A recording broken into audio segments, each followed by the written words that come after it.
Inside Drag Racing is being brought to you by Bradenton Motorsports, the mass airflow sensor experts. And by Nitto Tire, fueled by enthusiasts.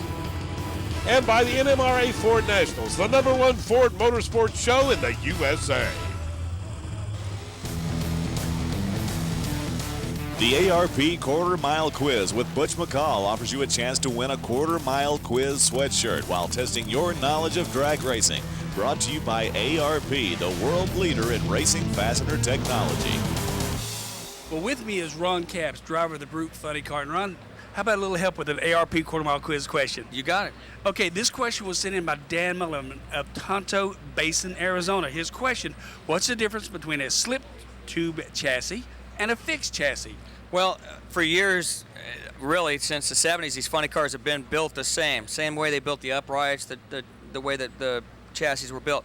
This Murph McKinney chassis, a few years ago when I was with Don Perdone, we started running a slip tube, and it's something the dragsters have done for a long time. But if you look here, you'll see at least 3, but there's on this car 4 slip tubes. And what happens is, as the car makes a run down the track, when the car and the clutch is applied, these tubes right here, these little slip joints, will move, and essentially it's kind of turned the funny car chassis into a small dragster.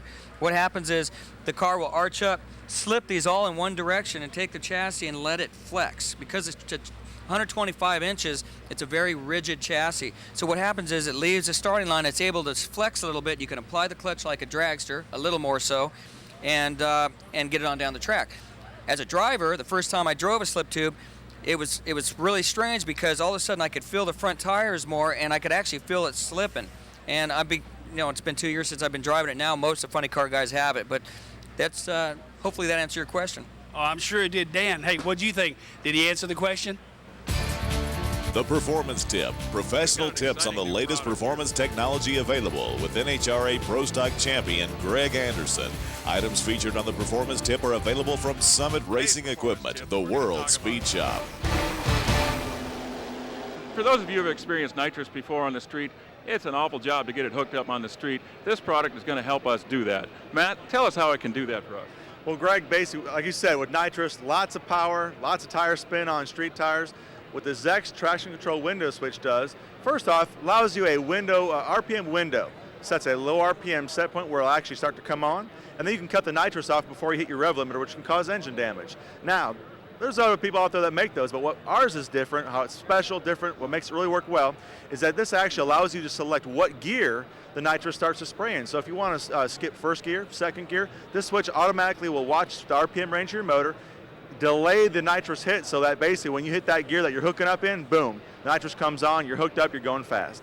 Obviously, that's a great answer, and obviously it controls those engine explosions, which we don't want to see ever. We never want to see that. This is a great safety device. There you have it, folks, and take it from me, although I don't know a whole lot about nitrous, I better not any, or traction control. This is a great device for the street, and it'll save you a lot of expensive blow-ups and help you get that car hooked up. Thank you very much, Greg. We continue with finals now at the 6th Annual Nitto Tire NMRA Spraying Ford Nationals Pro Charger EFI Renegade on the line. It's Bart Tobner from Boca Raton against Brian Mitchell. Tobner chopped the tree down, 0.59. He combines that with a 9.76 to pick up the win in Pro Charger EFI Renegade.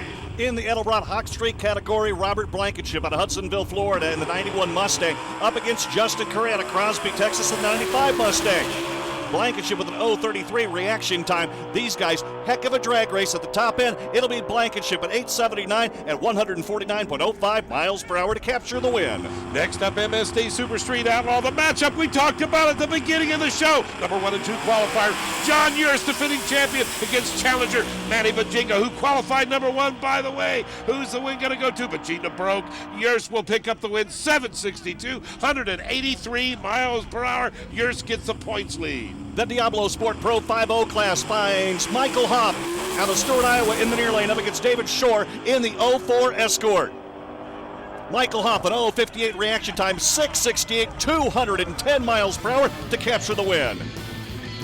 Our congratulations go out from the booth to these other winners from Bradenton, Florida.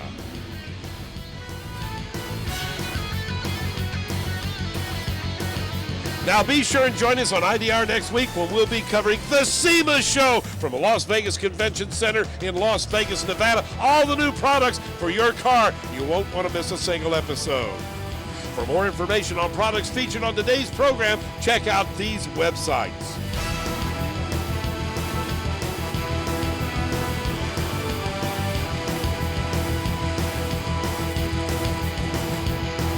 This is Ted Jones for Doc Riley and Brett Kepner. Thanks for watching, everyone. To obtain a copy of this program, log on to masterstv.com. See you next week.